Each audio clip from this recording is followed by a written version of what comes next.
Hello everyone, कैसे हो आप सभी लोग। आई होप सभी लोग मस्त होंगे, स्वस्थ होंगे। ओके, और इन ठंडियों के मज़े कर रहे होंगे। तो दोस्तों, मेरी तबीयत के साथ थोड़ा सा खेला हो गया था, इस वजह से काफ़ी दिनों से मैं आपको दिख नहीं रहा था। तो आज हम लोग बात करते हैं, लेक्चर नंबर 20 हम लोग कर चुके थे। अब हम लोग क्लासेस को कंटिन्यू करने वाले हैं एकदम बढ़िया सिरे से, जैसे हम लोग कुछ टाइम पे कर रहे थे उसी तरीके से। ओके, तो मेरा प्रॉमिस जैसा कि था, मैं इस कोर्स को पूरा कंप्लीट कराऊंगा तो कराऊंगा। अपने जो भी मेरा प्रॉमिस था उसके साथ मैं पूरा कमिटेड हूँ। तो अभी हम लोग बात करते हैं। देखो, हम लोगों ने अभी तक बात करी है किसके बारे में, कॉन्स्टिट्यूशन के बारे में बात करी है हम लोगों ने। किसके बारे में बात करी है? कॉन्स्टिट्यूशन के बारे में बात करी है। यहाँ से जल्दी से हम पेन ले लेते हैं। अभी हम लोग बात करते हैं किसके बारे में। हम लोगों ने कॉन्स्टिट्यूशन को देख रहे हैं, हम लोग इंडियन पॉलिटी पढ़ रहे हैं, उसमें हम कॉन्स्टिट्यूशन के बारे में जानने की कोशिश कर रहे हैं। देखो, कॉन्स्टिट्यूशन के अंदर क्या क्या चीज़ें हैं। एक सबसे पहले अगर हम देखते हैं कॉन्स्टिट्यूशन को खोल के, तो हमें एक प्रेम्बल नज़र आता है। क्या नज़र आता है? एक प्रेम्बल नज़र आता है। प्रेम्बल के साथ साथ हमें 22 पार्ट्स, जो कि अगर हम आज की डेट में देखें तो हमें 25 पार्ट्स, अगर हम वैसे देखें तो 22 ही चैप्टर्स हैं, राइट। 22 ही पार्ट्स हैं, बट कई सारे पार्ट्स उसके अंदर ऐड ऑन किए गए हैं, जिससे हमें कैपिटल लेटर्स में दिखाई देंगी। जैसे हमारा एक पार्ट है, कौन सा पार्ट है? जो 4A, राइट, जिसके अंदर क्या है? हमारे फंडामेंटल ड्यूटीज़ हैं, जिसके अंदर फंडामेंटल ड्यूटीज़ है। तो 4A है, ये कैपिटल लेटर है, यानी कि इसको क्या किया गया है? ऐड ऑन किया गया है किसी अमेंडमेंट के द्वारा। तो इस तरीके से हमारे पार्ट्स अगर हम उनको 1 बाई 1 गिनेंगे तो कितने मिल जाएंगे? 25 मिल जाएंगे। ठीक, तो हमारा जो ओरिजिनल कॉन्स्टिट्यूशन था उसके अंदर 22 ही पार्ट्स थे, ध्यान रखिएगा। 395 आर्टिकल्स थे, उन्हीं को हम लोग पढ़ रहे हैं, उसी कॉन्स्टिट्यूशन को, जो हमारे देश की सबसे बड़ा ग्रंथ है, एक तरह से मान सकते हैं। ओके, जिसके अकॉर्डिंग कॉन्स्टिट्यूशन है क्या एक्चुअल में? Book of laws. हमारे जो भी देश के अंदर कानून चलते हैं, इसी कॉन्स्टिट्यूशन से ड्राइव है। इसी कॉन्स्टिट्यूशन ने उसको एक पावर दी है कि वो एक लॉ बना। कोई भी, अगर आप कहीं पर किसी, मानो सपोज कोई ट्रैफिक पुलिस आपका चालान करती है, तो वो किस आधार पर करती है? उन्हें भी जो है कहीं ना कहीं आपके कॉन्स्टिट्यूशन जो हमारा बना हुआ है उसी से पावर मिलती है, राइट। तो कॉन्स्टिट्यूशन जो है बहुत ही इंपॉर्टेंट चीज़ है। हर व्यक्ति को कॉन्स्टिट्यूशन पढ़ना चाहिए, जो भी भारत का नागरिक है, जो भी देश का नागरिक होता है, उस देश के नागरिक को उस देश का कॉन्स्टिट्यूशन एटलीस्ट पढ़ना चाहिए। ओके, तो अभी हम लोग बात करने वाले हैं किसके बारे में? Lecture number 21। मेरा नाम मोहित जोशी है। मंथन IAS क्लास के अंदर आपको इसका PDF एंड साथ ही साथ कोई भी अपडेट, कोई नई वीडियो आती है तो आपको उसका अपडेट उस जो है टेलीग्राम चैनल के अंदर मिल जाता है। Okay, so join now, and इसका लिंक आपको डिस्क्रिप्शन में ही मिल जाएगा। ठीक, अभी हम लोग बात करते हैं हमारे जो आर्टिकल्स रह गए थे। हम फंडामेंटल राइट्स की तरफ बढ़े थे। ओके, फंडामेंटल हमने प्रियम्बल देखा था, हमने मेकिंग ऑफ द कॉन्स्टिट्यूशन भी देखा था, किस तरह से कॉन्स्टिट्यूएंट असेंबली बनी थी और उन्होंने किस तरह से कॉन्स्टिट्यूशन को हमारे ड्राइव किया था। उससे पहले हमने हिस्ट्री भी जानने की कोशिश की थी, जो बैकग्राउंड था, कहाँ से हमारे कॉन्स्टिट्यूशन, क्योंकि हमारे देश के अंदर बहुत सारे साल, 200 सालों तक अंग्रेजों ने राज किया, उसके बाद हमें जाके कहीं स्वतंत्रता मिली, राइट। तो उन्होंने भी तो किसी ना किसी तरीके से शासन किया होगा, उन्होंने भी कुछ लॉज बनाए होंगे। उन्हीं लॉज को हमने जानने की कोशिश करी थी, और उसमें से हमने देखा था कि बहुत सारा पार्ट हमने एज इट इज उठाया हुआ है। ओके, अगर हम जो हमारा इंडियन गवर्नमेंट एक्ट 1935 था उसकी बात करें, 60% तो हमने वहीं पर से एज इट इज उठाया हुआ है। ओके, तो बहुत सारी चीज़ें हमने बैकग्राउंड से ली हुई हैं, और बहुत सारी चीज़ें हमने अदर कंट्रीज से जो है, हमने मोर देन 60 कंट्रीज़ के जो है कॉन्स्टिट्यूशन को पढ़ा और वहाँ से चीज़ों को लिया। ओके, तो कुछ चीज़ें हमारी अपनी भी हैं, एंड साथ ही साथ हमने उसके बाद जानने की कोशिश की part number 1, union and territory. उसके बाद सिटीजनशिप, जो आर्टिकल नंबर 5 से लेकर आर्टिकल नंबर 11 तक डील करता है। देन उसके बाद हम लोग चले थे फंडामेंटल राइट्स की तरफ, जो कि हमारे पार्ट नंबर 3 से डील करता है, जो हमारे आर्टिकल नंबर 12 से लेकर आर्टिकल नंबर 35 तक जाता है। ओके, तो अब चीज़ें क्लियर हो रही होंगी। आज उसी पार्ट 3 के अंदर हमारा ये फंडामेंटल राइट का लास्ट चैप्टर है, लास्ट लेक्चर है। तो हमने आर्टिकल नंबर 32, जिसे कॉन्स्टिट्यूशन रेमेडीज बोला जाता है, तो उसको हमने देखा था। 5 तरह की रेट्स थी, उन सबको जानने की कोशिश की थी। अब हम लोग बात करने वाले हैं article number 33, article number 34 and article number 35 के बारे में। कुछ नहीं है, छोटे छोटे आर्टिकल्स हैं, इनको एक बार देख लेते हैं। देन हम लोग जो है कल के लेक्चर में DPSP पढ़ेंगे, directive principles of state policies. ठीक है, स्टेट को पॉलिसी बनाने के लिए जो भी निर्देश दिए गए, जो भी डायरेक्ट प्रिंसिपल्स हैं, कुछ प्रिंसिपल्स हैं, उन्हीं प्रिंसिपल्स के अकॉर्डिंग स्टेट को पॉलिसी बनानी है, उसके बारे में हम कल से बात करेंगे। ओके, तो अभी हम लोग देखते हैं क्या, आर्टिकल नंबर 33। ध्यान से देखिएगा, आर्टिकल नंबर 33 जो है, ये रिस्ट्रिक्ट करता है, किसको रिस्ट्रिक्ट करता है? जो भी special category of people including member of the Indian Army and intelligence organisation. Means देखो, कोई भी आर्मी है, हर देश की आर्मी होती है, इस आर्मी में काम करने वाले जो लोग हैं, इनके फंडामेंटल राइट्स को एक रिस्ट्रिक्ट करने का अधिकार देता है किसको, पार्लियामेंट को, हमारा कॉन्स्टिट्यूशन आर्टिकल नंबर 33 के थ्रू। ये बोलता है कि आर्मी में काम करने वाले लोग या इंटेलिजेंस ऑर्गेनाइजेशन के या खुफिया कोई भी ऐसा कोई संगठन है जो खुफिया तरीके से काम कर रहा है, हमारे स्टेट के द्वारा इस्टेब्लिश किया गया है और खुफिया तरीके से काम करता है, तो इस तरह की जो भी संगठन है उनमें जो काम करने वाले लोग हैं उनके फंडामेंटल राइट्स को रिस्ट्रिक्ट करने की पावर देता है पार्लियामेंट को। पार्लियामेंट ऐसा कोई कानून बना सकता है जिससे इनके हम फंडामेंटल राइट को क्या कर सकें, रिस्ट्रिक्ट कर सकते हैं, रोक सकें। क्यों भाई, ऐसा क्यों? देखो भाई, सीधी सी बात समझो, कोई भी आर्मी है, आर्मी आपको पता है सिक्योरिटी के पर्पज से कितनी ज़्यादा इंपॉर्टेंट होती है, राइट, बहुत ज़्यादा इंपॉर्टेंट होती है। तो आर्मी, अगर हम सपोज मान लीजिए हमने आर्मी को दे दिए सारे फंडामेंटल राइट्स, आर्टिकल नंबर 19 क्या है, आपको एक्सप्रेस, आपको फ्रीडम ऑफ स्पीच है, आप कुछ भी बोल सकते हो, आप हड़ताल कर सकते हो, आप मतलब कुछ भी, आप बहुत तरह की स्वतंत्रताएं मिलती हैं आपको, राइट, आर्टिकल नंबर 19 के थ्रू। आर्मी को लगा कि सपोज मैं आर्मी पर्सन हूँ, अब मुझे क्योंकि राइट है, मैं हड़ताल कर सकता हूँ, मैं अपने जो है राइट्स के लिए कुछ भी चीज़ों के लिए बोल सकता हूँ, वहाँ पर फ्रीडम ऑफ स्पीच है ना, मुझे कुछ भी बोल सकता हूँ। तो अब मैं आर्मी का बंदा हूँ, मेरे को पूरा देश की सिक्योरिटी का जो है मुद्दा है, तो क्या मुझे ये अधिकार मिलना चाहिए? नहीं मिलना चाहिए, राइट। स्टेट को अगर हम मानो सपोज कोई कहाँ पर 100 लोग जो हैं बचाने हैं, राइट, कहीं पर 100 लोग बचाने हैं, एक व्यक्ति की फ्रीडम स्पीच के चलते हम 100 लोगों की जान को खतरे में नहीं डाल सकते ना, राइट। तो इसीलिए रिस्ट्रिक्ट किया। अब मानो सपोज देश की जंग चल रही है, चाइना और इंडिया के बीच में जंग चल रहा है और इंडिया के आर्मी पर्सनस कहाँ हड़ताल में बैठे हुए हैं, नहीं, आप हमें जो है हमारा वाले वेतन बढ़ाओ, हम जो है तभी हड़ताल से उठेंगे, राइट। आप जो है ये शर्त, आप जो है आर्मी पर्सन जो है स्टेट के सामने, गवर्नमेंट के सामने शर्तें रख दे अपनी, जब तक इस शर्त को नहीं मानोगी तब तक हम यहाँ से नहीं उठेंगे। चाइना तो कर जाएगा कब्जा इंडिया के अंदर, बात समझ रहे? इसीलिए ज़रूरी है दोस्त, तो बहुत ज़्यादा ज़रूरी है कि हम फंडामेंटल जो आर्मीज हैं, जो इंटेलिजेंस एजेंसीज हैं, इनको कुछ तरह हद तक जो है रिस्ट्रिक्ट करें, जिससे देश की सिक्योरिटी के अंदर कोई खतरा ना मंड रहा है, कोई भी खतरा ना मंड रहा है। तो ये चीज़ें हैं। अब हम इसके कुछ क्लॉजेस पढ़ लेते हैं, ठीक है, जो मेन चीज़ है मैंने आपको बता दी है। अब इसका जो मुद्दा क्या है ना, मुद्दा ये है कि एक मिनट, मुद्दा ये है कि आर्मी पर्सन्स को ही सिर्फ जो है यहाँ पर नहीं दिया जाता, आर्मी में काम करने वाले जो बाकी लोग हैं, जैसे कारपेंटर्स हैं, कुक हैं, ये सभी लोग, बार्बर्स हैं, जो भी लोग आर्मी के अंदर काम करते हैं, चाहे वो बार्बर है, राइट, उसने आर्म्स नहीं लिए हुए, बावजूद उसके भी फंडामेंटल राइट्स को रिस्ट्रिक्ट किया जा सकता है। अब ये क्यों? सर देखो, मैं किसी आर्मी का पर्सन हूँ, मैं वहाँ पर बार्बर हूँ, ओके, तो अब मैं भी तो सुन रहा हूँ ना कुछ गोपनीय जानकारी जो वो लोग शेयर कर रहे हैं आपस में, कहीं ना कहीं मैं भी उसका हिस्सा हूँ, मैं हिस्सा हूँ, तो मैं भी तो आगे जाकर उसको क्या कर सकता हूँ, शेयर कर सकता हूँ किसी दूसरे बंदे से, और वो देश की सिक्योरिटी के लिए खतरा हो सकता है, इसीलिए, ओके, यही मुद्दा है। अब हम बात करते हैं, देखो, फर्स्ट है मेंबर्स ऑफ आर्म्ड फोर्सेज, जो आर्म फोर्सेज हैं उनके जो मेंबर्स हैं उनके लिए, member of the force charge the maintenance of public order, public order को जो लोग मेंटेन कर रहे हैं, उन फोर्सेस के अंदर काम करने वाले लोगों के भी फंडामेंटल राइट्स को क्या कर जाएगा, रिस्ट्रिक्ट कर दिया जाएगा। मतलब कुल ABCD आपको 4 कैटेगरीज दी गई हैं, इनके अंदर जो है जो भी लोग काम करते हैं वो लोगों के फंडामेंटल राइट को रिस्ट्रिक्ट करने का पावर देता है पार्लियामेंट को, article number 33 of Indian constitution, ध्यान रखिएगा। अभी हम बात करें किसकी, See, persons employed in any bureau or other organization established by state for purpose of intelligence or counter intelligence, कोई भी इंटेलिजेंस या काउंटर इंटेलिजेंस के पर्पज से जो भी स्टेट के द्वारा ऐसे ऑर्गेनाइजेशन बनाए गए हैं, राइट, कोई भी ऐसे खुफिया विभाग वगैरह जो भी स्टेट के द्वारा इस्टेब्लिश किए गए हैं, तो इनके भी जो है, इनमें जो काम करने वाले एम्प्लॉयज़ हैं उनको भी हम क्या कर सकते हैं, फंडामेंटल राइट्स को इनके रिस्ट्रिक्ट कर सकते हैं कुछ हद तक। ऐसा नहीं कि सारे फंडामेंटल राइट्स जो है रिस्ट्रिक्ट कर दिए जाएंगे, ओके, ऐसा नहीं है, कुछ जहाँ पर लगता है कि यहाँ पर इससे जो है सिक्योरिटी को खतरा हो सकता है देश की, उस हद तक, ठीक है, ध्यान रखिएगा। ऐसा नहीं है कि कोई आर्मी पर्सन है तो उसके पास कोई फंडामेंटल, ऐसा नहीं है, ओके, उनके पास कुछ स्पेशल राइट्स भी होते हैं, ध्यान रखिएगा। अगर यहाँ पर कुछ राइट्स छीने जा रहे हैं तो कुछ स्पेशल राइट्स उनको मिलते भी हैं जो आपके पास नहीं है, जो मेरे पास नहीं है, ठीक। तो पर्सन्स एम्प्लॉयड इन और in connection with the telecommunication system set up for the purpose of any forces, bureaus, organization referred to in any clause here to see।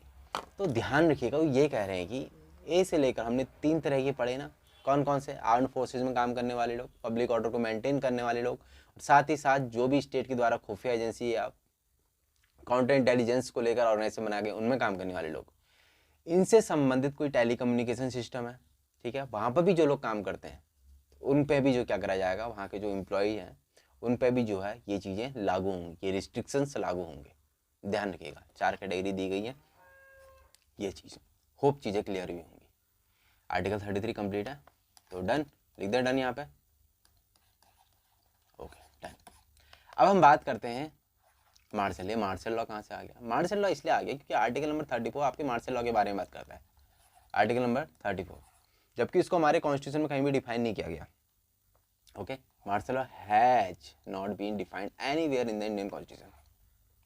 हमारे इंडियन कॉन्स्टिट्यूशन में इसको डिफाइन कहीं नहीं किया गया कि किस तरह से, मतलब इस पर कोई स्पेसिफिक हमें प्रोविजंस जो है नहीं दिखाई देते हैं। ओके, तो ध्यान रखिए, article 34 under which martial law can be declared in any area within territory of India. Indian territory के अंदर कहीं भी हम मार्शल लॉ को जो है क्या कर सकते हैं, डिक्लेयर कर सकते हैं। मार्शल लॉ होता क्या समझते हैं? मिलिट्री लॉ, एक तरह से मिलिट्री, जो मिलिट्री है ना, जो सेना है, सेना के द्वारा कहीं पर शासन हो रहा है तो उसको हम मार्शल लॉ कहते हैं जनरली।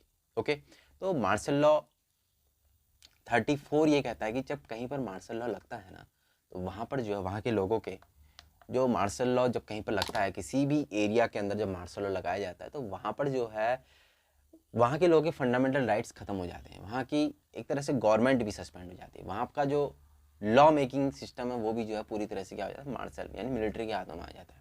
ओके, पूरी तरह से वहाँ कोई चीज़, हर चीज़ को ड्राइव कौन करता है? सेना करती है, उस टाइम में आर्मी ड्राइव करती है। ओके, तो this provision in article 34 empowers the parliament to indemnify any government servant or any other person for any act done by him in connection with the maintenance or restoration of order in any area where martial law was in force. Okay, ध्यान रखिएगा, कहीं भी martial law अगर लगा है वहाँ पर आपके फंडामेंटल राइट तो रिस्ट्रिक्ट होते ही होते हैं, साथ में गवर्नमेंट जो सर्वेंट होते हैं उनके भी द्वारा अगर कोई इस तरह का कृत्य किया जाता है तो उन पर भी कोई भी जो है आप हाई कोर्ट या सुप्रीम कोर्ट के अंदर चैलेंज नहीं कर सकते उस चीज़ को। ओके, ध्यान रखिएगा इस चीज़ को, बहुत ही इंपॉर्टेंट चीज़ है। अगर हम बात करें नेशनल इमरजेंसी, देखो दो तरह की चीज़ें मार्शल लॉ की जब हम बात करें तो ये कुछ इमरजेंसी जैसा शो कर रहा है ना कि एक तरह की इमरजेंसी है ना, फंडामेंटल राइट नहीं है, गवर्नमेंट सस्पेंड कर दी है, यहाँ पर सब कुछ सेना ही चला रही है, तो एक तरह का देखते हो हमारे जो नॉर्थ ईस्ट कंट्रीज है वहाँ पर कुछ नक्सलवाद वगैरह चलता रहता है, तो इस वजह से सिक्योरिटी को पर्पज़ में देखते हुए, क्योंकि बहुत जगह से बाउंड्री हमारी बांग्लादेश से वहाँ बाउंड्री साझा करती है, म्यांमार से बाउंड्री साझा होती है, तो वहाँ सिक्योरिटी पर्पज़ से हम लोग मार्शल लॉ वहाँ पर बहुत ज़्यादा लगता है, राइट। बाकी अगर हम जगह की कंपेरिजन करें तो उसके अकॉर्डिंग वहाँ पर ज़्यादा लगता है, ठीक। तो मुद्दा ये है रखने वाली बात कि मार्शल लॉ हमें इमरजेंसी जैसा शो कर रहा है, तो नेशनल इमरजेंसी भी तो एक चीज़ होती है। हमने 3 तरह की इमरजेंसीज पढ़ी थी, हमने 3 तरह की इमरजेंसी पढ़ी थी। कौन कौन सी इमरजेंसी पढ़ी थी, कोई बताएगा? कोई बताएगा? नहीं बताया हुआ? देखो, हमने 3 तरह की इमरजेंसी पढ़ी थी। एक पढ़ी थी हमने क्या, बताओ क्या पढ़ी थी? एक हमने पढ़ी थी नेशनल इमरजेंसी, एक हमने पढ़ी थी स्टेट इमरजेंसी, जो कि ऐसा लिखा नहीं है हमारे कॉन्स्टिट्यूशन के अंदर। हमारे कॉन्स्टिट्यूशन के अंदर लिखा है प्रेसिडेंट रूल, ठीक है, इसको इमरजेंसी नहीं बोला गया है, जो सेकंड टाइप की इमरजेंसी, ध्यान रखिए, कभी फंसा सकता है आपको प्रीलिम्स में, प्रेसिडेंट रूल। ओके, और जो तीसरी है फाइनेंशियल इमरजेंसी, जो आज तक हमारे देश में लगी नहीं है, भगवान ना करे कभी लगे। ओके, ध्यान रखिएगा, नेशनल इमरजेंसी आर्टिकल नंबर 352 जो हमारे देश में आज तक 3 बार लगी है। प्रेसिडेंट रूल जो कि लगता ही रहता है, नॉर्मल सी बात है, राइट, आर्टिकल नंबर 356। और फाइनेंशियल इमरजेंसी 360। ध्यान रखिए, 3 तरह की इमरजेंसी है। प्रेसिडेंट रूल के अंदर हमारे फंडामेंटल राइट्स को सस्पेंड नहीं किया जाता, फाइनेंशियल इमरजेंसी के अंदर हमारे फंडामेंटल राइट्स को सस्पेंड नहीं किया जाता, नेशनल इमरजेंसी के अंदर हमारे फंडामेंटल राइट्स सस्पेंड होते हैं, एक्सपेक्ट 20 एंड 21। ये चीज़ें मैं आपको सारी चीज़ें बता चुका हूँ। ओके, देखो नेशनल इमरजेंसी क्या होती है, मार्शल लॉ क्या होता है। नेशनल इमरजेंसी कॉन्सेप्ट हमने बोरो किया है, हमने कॉन्सेप्ट को बोरो किया है, 1 मिनट दीजिएगा। ओके, हमने कॉन्सेप्ट बोरो किया है जर्मन कॉन्स्टिट्यूशन से। कहाँ से किया है? जर्मन कॉन्स्टिट्यूशन से इसको बोरो किया है। साथ ही साथ अगर हम बात करें मार्शल लॉ के बारे में, तो इंग्लिश का कॉमन लॉ है, वहाँ से हमने इसको ड्राइव कर लिया।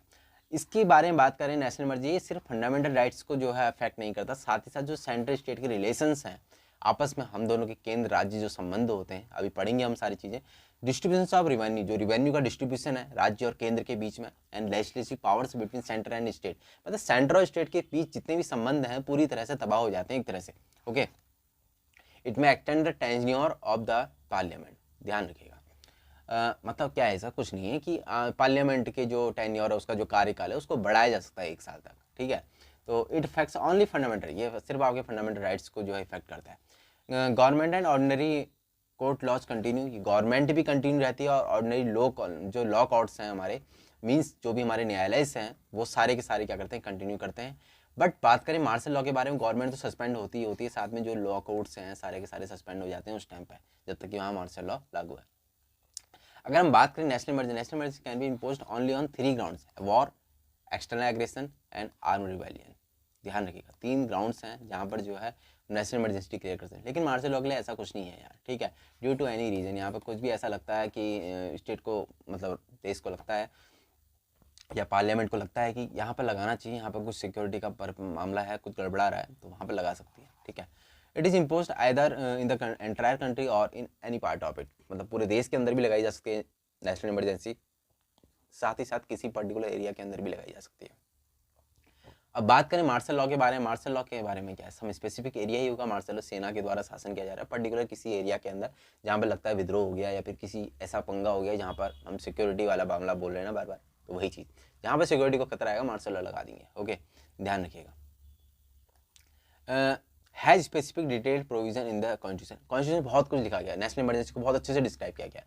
देखा ना वहाँ पर आर्टिकल नंबर 352 से लेकर आर्टिकल नंबर 360 तक हमने इमरजेंसी के बारे में बात करी है, ठीक है। 3 तरह की इमरजेंसी हमारे, और स्टेट इमरजेंसी में ज़्यादा ध्यान रखिएगा, इस तरह की चीज़ें होती हैं। स्टेट इमरजेंसी में भी गवर्नमेंट जो है सस्पेंड हो जाती है, ठीक है। वहाँ पर सीधा प्रेसिडेंट के बिहाफ पे जो है गवर्नर है वहाँ का वही शासन करता है, ध्यान रखिएगा। ओके, तो ये चीज़ें यहाँ पर मार्शल लॉ के बारे में मैंने जैसा बताया आपको कि कोई स्पेसिफिक प्रोविजंस नहीं दिए गए, मार्शल लॉ को ही डिफाइन नहीं किया उन्होंने अच्छे से कि क्या चीज़ है, उनके ग्राउंड ही उन्होंने जो है किस कहाँ पर क्यों लगाएंगे वहाँ पर मार्शल लॉ, इसके बारे में भी ज़्यादा बात नहीं कही है। पर उन्होंने बोला है कि हाँ मार्शल लॉ जहाँ पर होगा वहाँ फंडामेंटल राइट्स लोगों के छीन ले जाएंगे, ठीक है, ध्यान रखिएगा। इस तरह से हमने बात कर ली इसके बारे में।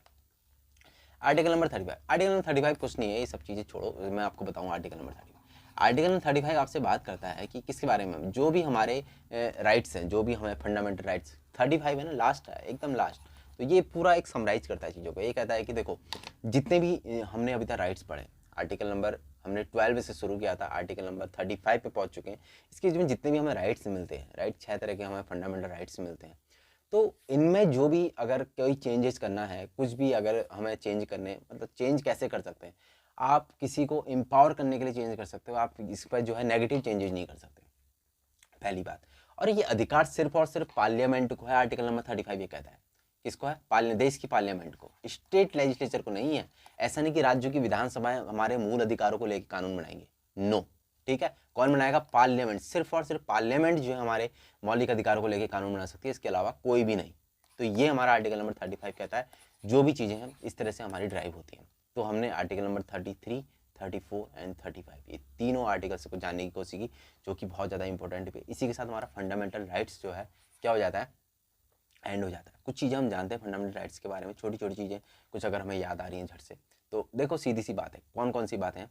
पहली बात तो है कि फंडामेंटल जो राइट है, ठीक है, इसे Magna carta of the Indian constitution कहा जाता है। क्या कहा जाता है? Magna carta of the Indian constitution इसको कहा जाता है। और साथ ही साथ अगर हम बात करें फंडामेंटल राइट्स यार बहुत इंपॉर्टेंट होते हैं, क्योंकि फंडामेंटल राइट्स अगर नहीं होंगे ना, तो मतलब पूरे कॉन्स्टिट्यूशन फिर तो कोई किसी तरीके से, मतलब इसकी वैलिडिटी जो है, जो हम कहते हैं ना, इसमें दम है यार, इस किताब के अंदर दम खत्म हो जाएगा। क्यों यार? देखो हमें राइट्स, अभी सारी चीज़ें नहीं तो क्या करेगा देश? अपनी मनमानी करेगा, ठीक है। आपकी संपत्ति, आप जिस घर में रह रहे हो, पता लग रहा है अगले दिन वो घर ही नहीं रहा ना, आप पता लग रहा है आप आज अच्छे से रह रहे हो, कल के दिन आपको जेल में डाल दिया गया। इस सबसे कौन बचा रहा है आपको यार? ये फंडामेंटल राइट्स ही तो बचा रहे हैं। फंडामेंटल राइट्स किसी भी देश के जो लोग हुए उनके लिए सबसे ज़्यादा ज़रूरी होते हैं। हमारे कॉन्स्टिट्यूशन के अंदर सबसे इंपॉर्टेंट अगर कोई चीज़ है तो फंडामेंटल राइट्स ही हैं दोस्त, ठीक है। तो फंडामेंटल राइट्स से इसलिए हर साल क्वेश्चन भी पूछे जाते हैं यूपीएससी के अंदर, और आगे भी कंटिन्यू रहेंगे। ऐसा नहीं है पूछ लिए तो अब नहीं पूछेंगे, पूछेंगे भाई, क्योंकि सबसे इंपॉर्टेंट पार्ट है, उससे क्वेश्चन नहीं पूछेंगे तो कहाँ से पूछेंगे ना। तो ये है। और इसके बाद फिर जब हम पार्लियामेंट पढ़ें, पार्लियामेंट भी यार बहुत ज़्यादा अच्छा टॉपिक है, पार्लियामेंट को बहुत अच्छे से समझेंगे बाद में। अभी तो डीपीएसपी हमें करना है, उसके बाद हम प्रेसिडेंट की तरफ चलेंगे, देन हम उसी वाले पार्ट के अंदर, यूनियन वाले पार्ट के अंदर ही हम लोग पार्लियामेंट को देखेंगे। तो बहुत अच्छे, सबसे लेंथी चैप्टर है पार्लियामेंट, ठीक है, और सबसे इंटरेस्टिंग भी है। कुछ चैप्टर उसके थोड़ा बोरिंग है, बट मैं कोशिश करूँगा कि उनको बोरिंग ना रखा जाए।